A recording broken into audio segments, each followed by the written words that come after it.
வணக்கம் உறவுகளே, அத்தை வீட்டுக்கு வந்திருக்குறேங்க. அத்தை பார்த்தீங்க அப்படின்னா இப்போ வந்துட்டு பொன்னாங்கண்ணியும் ரெடி பண்ணிட்டு இருக்கிறாங்க. பொன்னாங்கண்ணியும் பார்த்தீங்க அப்படின்னா கரிசலாங்கண்ணி ரெடி பண்ணிட்டு இருக்கிறாங்க. மக்களே இங்கே பாருங்க கரிசலாங்கண்ணி. அத்தை ரொம்ப ஃப்ரெஷ்ஷாக இருக்கிற கரிசலாங்கண்ணிங்க.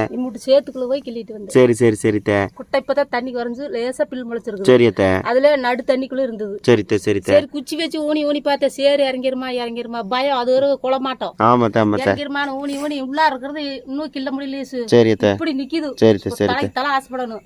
இந்த ஓரமா பயந்துட்டு கிள்ளிட்டு வந்தேச்சு. சட்னிக்கு சூப்பரா இருக்கு. அதுல விட மகிழ்ச்சியா இருக்கு. சட்னி செய்யலாமாங்க? செய்யலாம். ஓ, கரிசலாங்கண்ணில் சட்னி செய்யலாம். அப்படிங்கிறது நாளைக்கு பூரா சட்னிக்கு எடுப்பாங்க. சரி சரி சரிங்க சரிங்க. எனக்கு புப்பு இல்ல, தலை நல்லா இருக்கு. மக்களே இங்கே பாருங்க சட்னி செய்கிற வச்சு எனக்கு இவ்வளோ நல்லா தெரியாது. அதே மாதிரி பார்த்தீங்க அப்படின்னா பெரிய பொன்னாங்கண்ணியும் இருக்குதுங்க. அதுபோக கள்ளிப்பழம் நெய் பொன்னாங்கண்ணியும் இருக்குதுங்க. அதுபோக கள்ளிப்பழம் இருக்குதுங்க. முடிஞ்சதுன்னா அத்தை கடைக்கெல்லாம் வந்து எடுத்துக்கோங்க. தொழிலூர் சந்தைக்கு வாங்க. திங்கக்கிழமை பார்த்தீங்க அப்படின்னா வார தொழிலூர் சந்தைங்க. சரிங்க கிளம்புறேங்க. பாய் பாய் பாய்.